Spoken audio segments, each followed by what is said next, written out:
आज तसा उठायला उशीरच झाला. सगळं आवरून बिवरून आंघोळ बिंघोळ करून बाहेर आलो. मग आज अण्णांची पुण्यतिथी होती, त्याच्यामुळे सगळी तयारी बियारी केली, पूजा बिजा सगळी मांडली होती. मग मी थोडा पूजेला बसलो. मग मध्येच उठलो पूजेतून, कारण की जरा बरं वाटत नव्हतं. मग भावाने सगळी पूजा बिजा केली. मग तर नैवेद्य वेळ ठेवलं. मग मी उचललं तिथनं केळ खाल्लं. मग निघालो जरा हॉस्पिटलमध्ये. कालचा आमचा कारनामा जरा वेगळाच होता. कालच्या कारणामुळे आम्ही जरा आणखीच आजारी पडलो आज. मग म्हणलं आता जाऊन हॉस्पिटलमध्ये भरती व्हावं, पण भरती करायची गरज नाही, कारण की दादासोबत गेलो आम्ही. डॉक्टर पण ओळखीचे होते. मग त्यांनी इंजेक्शन दिलं. का चालता पण येत नव्हतं आज, तर फार हातपाय सुजून बसले होते. मग भावासोबत निघालो. भावाने गाडी बिडी काढली, भावासोबत निघालो. मग गेलो हॉस्पिटलला.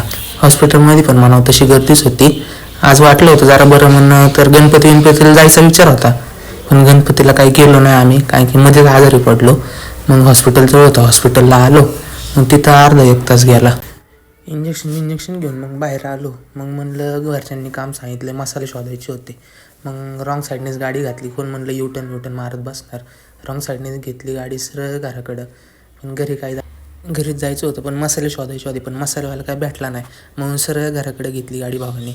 मग घराकडे जाता बघा त्या पोराच्या सायकलीमध्येच ते झाडाची फांदी अडकली. मग घरी गेलो आम्ही. घरी गेल्यावर मी झोपी गेलो, कारण की इंजेक्शन दिलं होतं. म्हणून लय बेकार झोप आली होती. मग झोपी गेलो. मग मम्मीने खीरबीर बनवली होती. मग सगळं सोडलं आणि खीरच्या 3-4 वाट्या पिल्या. खीरवर आपला ताव होता. मग इथं बघा खीरबीर सगळी वाढून मिळून घेतली. खीरवर ताव मांडला बरोबर. मग इथं भजी पापडं होती, ती काय खाल्ली नाही. मग भावाचा मित्र आला तर घरी. हा गडी बघा कसा करतोय, काय करतोय तेच कळाना. मग जरा चपातीचा मुद्दा पाडला. मग भावानेच सगळं उचलून ठेवलं. आपण तर काय उचललं नाही, कारण की आपण आज